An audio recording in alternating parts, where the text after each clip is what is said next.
Assalamualaikum warahmatullahi wabarakatuh. Perkenalkan, nama saya Muhammad Yazid dengan NIM 0546215559. Yang mana pada pertemuan kali ini saya akan mempresentasikan sebuah video praktik diseminisasi yang dalam hal ini memuat tema akhlak terpuji dalam kehidupan sehari-hari.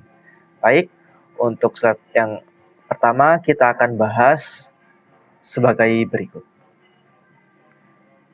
Pada pertemuan kali ini saya akan mempresentasikan tugas video praktik yaitu diseminisasi yang dalam hal ini saya akan memuat tema akhlak terpuji dalam kehidupan sehari-hari.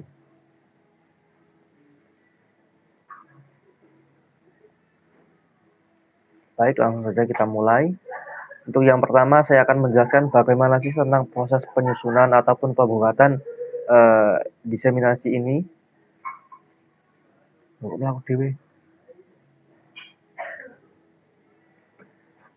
Nah, untuk yang pertama yaitu analisis kebutuhan. Yang dalam hal ini mencakup 3 poin, yaitu yang pertama mengidentifikasi karakteristik peserta didik. Yang kedua, menentukan tujuan pembelajaran PAI. Dan yang ketiga adalah menganalisis materi akhlak terpuji yang akan diajarkan. Ini 3 hal yang mencakup dalam analisis kebutuhan dalam proses penyusunan video diseminasi ini. Yang kemudian kedua adalah perancangan, yaitu meliputi menyusun tujuan dan indikator pembelajaran. Kedua, merancang struktur modul ajar. Ketiga, menentukan metode dan strategi pembelajaran. Jadi kita menyusun, kemudian merancang, dan menentukan metode dan strategi pembelajarannya. Nah, kemudian kita lanjut yang ketiga, yaitu pengembangan dalam proses penyusunan ini. Yang dalam hal ini, yang pertama menyusun materi akhlak terpuji secara sistematis. Bagaimana sih materi yang sistematis itu kita susun?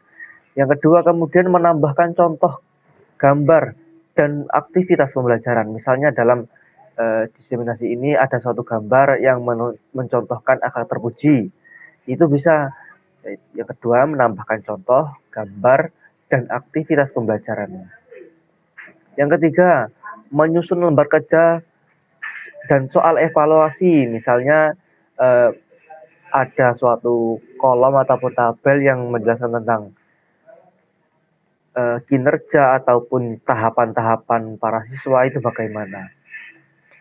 Yang keempat, finalisasi. Yang pertama, melakukan pengecekan isi dan tata bahasa.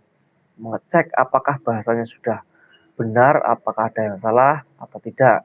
Yang kedua, menyesuaikan materi dengan tujuan pembelajaran. Kita sesuaikan materi apa yang ingin kita gunakan, materi apa yang ingin kita tampilkan dalam diseminasi ini. Kemudian yang ketiga adalah memperbaiki kekurangan berdasarkan hasil review. Setelah proses pembuatannya jadi, kita review apakah ada yang kurang, apakah ada yang sedikit apakah ada yang sedikit kurang memuaskan, maka kita bisa perbaiki sedikit demi sedikit. Baik, untuk selanjutnya yaitu slide nomor 2, hasil akhir produk, yang di sini disertakan suatu gambar hasil produk akhirnya, modul ajar pendidikan agama Islam. Di sini juga ada keterangannya, deskripsi produk. Yang pertama, jenis produk, modul ajar pendidikan agama Islam PAI. Yang kedua, topik ataupun materinya, yaitu meliputi akhlak terpuji dalam kehidupan sehari-hari. Bagaimana sih akhlak terpuji dalam kehidupan sehari-hari yang biasa kita terapkan.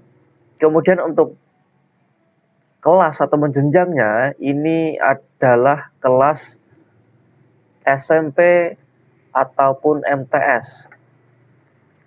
Kemudian formatnya modul ajar digital PDF. Bisa dengan modul ajar digital PDF, bisa juga dengan bentuk PowerPoint.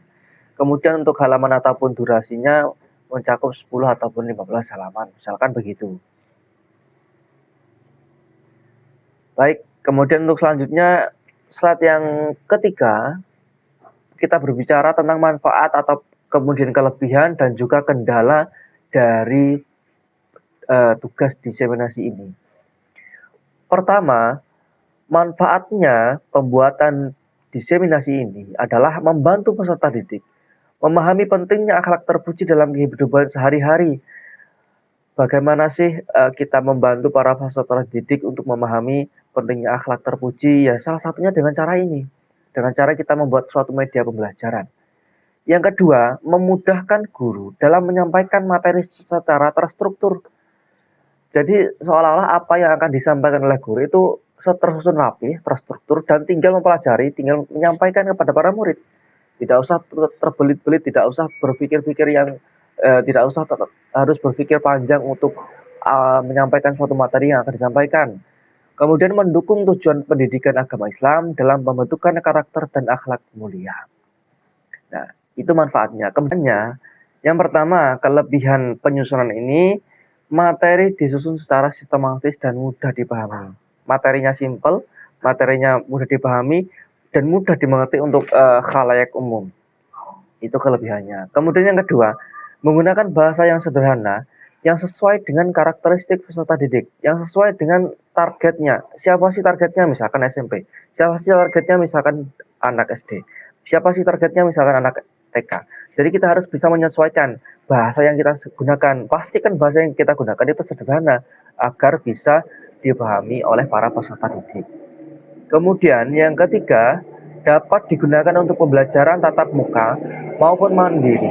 Jadi ini bisa digunakan untuk pembelajaran tatap muka, misalkan dengan adanya tool ataupun bisa dilakukan secara mandiri dengan atau bisa digunakan untuk belajar secara mandiri. Kemudian untuk kendalanya yaitu membutuhkan waktu untuk menyusun materi yang sesuai kebutuhan peserta didik. Selanjutnya yaitu keterbatasan referensi dan media pendukung yang relevan.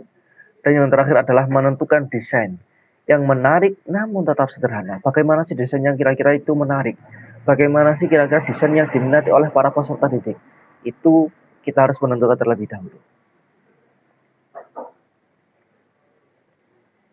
Baik, saya rasa sudah cukup pertemuan kita kali ini. Apabila dari awal hingga akhir sangat banyak ada kesalahan, saya mohon maaf yang sebesar-besarnya. Saya akhiri, wassalamualaikum warahmatullahi wabarakatuh.